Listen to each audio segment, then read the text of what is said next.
2019, because of the pandemic, President Joe Biden will also be the first sitting president to attend in 6 years. You'll recall former President Trump boycotted the event all 4 years. Presidential historian Dr. Barbara Perry joins me now. Great to see you. So how has it evolved over the years? It started in the 1920s. Yes, it did. It started in 1921 when the White House Correspondents Association decided to have a dinner.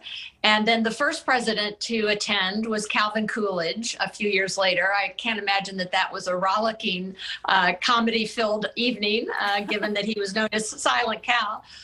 But then presidents began to go fairly routinely, although they did not often speak routinely. I just looked up, for example, in 1941, President Franklin Roosevelt spoke, but he announced at the very beginning, he said, "This is the first time I have spoken at this dinner in the 8 years I've been previously president." So that was at the beginning of his third term, the beginning of World War I in Europe, and he spoke about that. So it wasn't always meant to be a comedy hour. And we're taking a live look at it right now as they begin their dinner. It's called the NERD Prom, right, which I just love.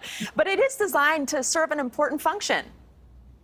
It is, and it's very important, I think, particularly now when we see what's happening in Russia with the Putin regime, putting people in prison who report for the press that's something he considers to be fake news or calls the incursion and aggression into Ukraine a war, when that's not what he wants it to be called. He puts them in prison for 15 years. So I think at this time, particularly, the positive link that we have in this country typically between the governed, the people, and those who are governing them with the media, that's the name, in the middle. And they're supposed to report on what's happening in government to keep those of us who are not in government informed. And that should be, yes, adversarial, but we shouldn't be enemies. And former President Trump, the only president who never attended while in office, he boycotted it. But he did attend as a guest in previous years. Do you see other presidents following suit, or do you think he was an anomaly?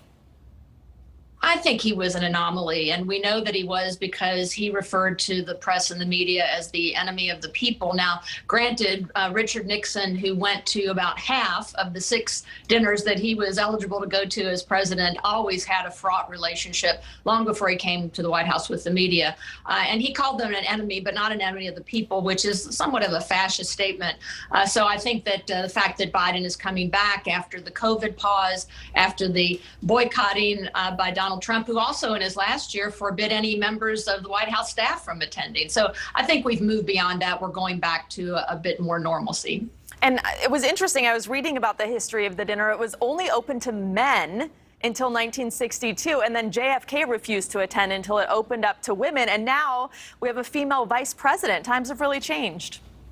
We have, and we've had women who have been the head of the White House Correspondents Association, starting with the great Helen Thomas in the 1970s. My friend Ann Compton of ABC News, who covered the White House for over 30 years in the 1990s, was head of the association. So obviously times have changed, thank goodness. And, you know, it's always fun to see the comedians and the actors who play presidents appearing with them. Oh, that's always my favorite. I like the comedians, to be sure, when they roast the president, but it's the most fun when you have those who are actually impersonating them, and particularly when the president is standing there with them. Exactly. And is very much in on the joke. Exactly. It's so fun. Before I let you go, what are you expecting this year? The big expectations, right? A 2-year hiatus because of COVID, and then 4 years of a president not showing up. What do you think is going to happen tonight? I think that President Biden will do his best to add some levity, even though we're facing very serious issues, including ongoing COVID problems, and obviously what's happening in Ukraine, the economy, the stock market tanking yesterday, inflation raging. But, you know, let's have a little bit of levity if we can. That's appropriate, particularly if he can do some self-deprecation. That's always a good thing if a president can make fun of himself. We love so I that. think that's All right, Dr. Barbara Perry, thank you so much.